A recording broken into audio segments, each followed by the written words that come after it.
ఈరోజు మన కిచెన్లో వినాయకుడికి ఎంతో ఇష్టమైన మొదకల ప్రసాదం రెసిపీని చూపించబోతున్నాను. ఈ ప్రసాదం రెసిపీ అంటే వినాయకుడికి ప్రతి ఒక్కరూ తప్పకుండా పెట్టాల్సిందే. వినాయకుడికి ఎంతో ఇష్టమైన ఈ మొదకల ప్రసాదం రెసిపీని చూడబోతున్నాము. సో దీన్ని చాలా తక్కువ టైంలో చాలా ఈజీగా చేసుకోవచ్చు, చిన్నపిల్లలు కూడా చేసేయచ్చు. సో దీనికోసం స్టవ్ మీద ఒక కడాయి పెట్టుకొని దీంట్లో 1 టేబుల్ స్పూన్ నెయ్యిని యాడ్ చేసుకోవాలి. 1 టేబుల్ స్పూన్ నెయ్యిని యాడ్ చేసుకొని నెయ్యి కరిగేంత వరకు పూర్తిగా కరిగించి తీసుకోవాలి. నెయ్యి కరిగాక దీంట్లో 1/2 కప్ వరకు ఎండు కొబ్బరి పౌడర్ని యాడ్ చేసుకోవాలి. నెయ్యిలో దోరగా సువాసన వచ్చేంత వరకు వేయించుకొని తీసుకోవాలి. దీంట్లో 1 కప్పు రవ్వని తీసుకుంటున్నాను. బొంబాయి రవ్వని 1 కప్ తీసుకొని గోధుమ రవ్వ అనేది మనకి సువాసన మంచి వాసన వచ్చేంత వరకు లో ఫ్లేమ్లో గ్యాస్ పెట్టి వేయించుకొని తీసుకోవాలి. ఈ సువాసన అనేది సూపర్గా రావాలి. సో అలా వేయించుకున్న రవ్వలోకి కొన్ని డ్రై ఫ్రూట్స్ని యాడ్ చేసుకోవాలి. డ్రై ఫ్రూట్స్ని అంటే నేను జీడిపప్పు, బాదం పప్పు, పిస్తాని తీసుకుంటున్నాను. సో ఇలా యాడ్ చేసేసి ఇలా మరిగించుకొని పక్కన కొన్ని వాటర్ని మరిగించుకొని దీంట్లోకి యాడ్ చేసుకోవాలి. వాటర్ అనేది కొన్ని మరిగించుకొని దీంట్లో యాడ్ చేసుకొని అంతా ఒకసారి కలుపుకోవాలి. దీన్ని 1 మినిట్ పాటు కుక్ చేసుకోవాలి. ఇలా స్పూన్తో ఇలా చేసుకొని ఇలా కలిపాక దీంట్లో 1 కప్ పాలని వేసుకొని దీంట్లో కొంచెం ఫుడ్ కలర్ని యాడ్ చేస్తున్నాను. ఫుడ్ కలర్ వేయడం వలన కలర్ఫుల్గా వస్తుంది మనకి స్వీట్ అనేది. సో దీన్ని అంతా కలుపుకొని తీసుకోవాలి.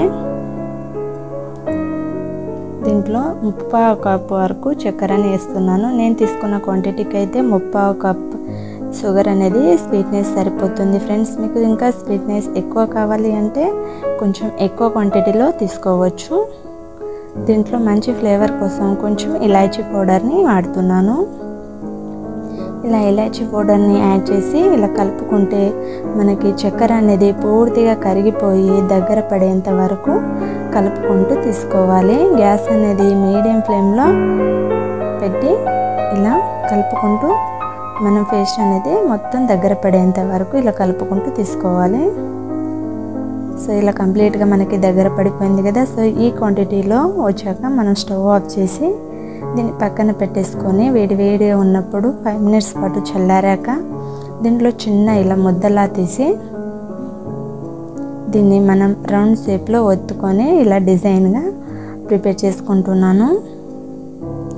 ఈ మోదకలు అంటే ఈ డిజైన్లో అయితే సూపర్గా ఉంటుందనేసి నేనైతే ఇలా చేసుకుంటున్నాను. ఫ్రెండ్స్, నేనైతే చెయ్యితోనే చేసుకుంటున్నాను. మీ దగ్గర మొదకల పీట ఉంటే దాంతో చేసుకోవచ్చు. ఇంకా సేఫ్ అనేది చాలా బాగా వస్తుంది.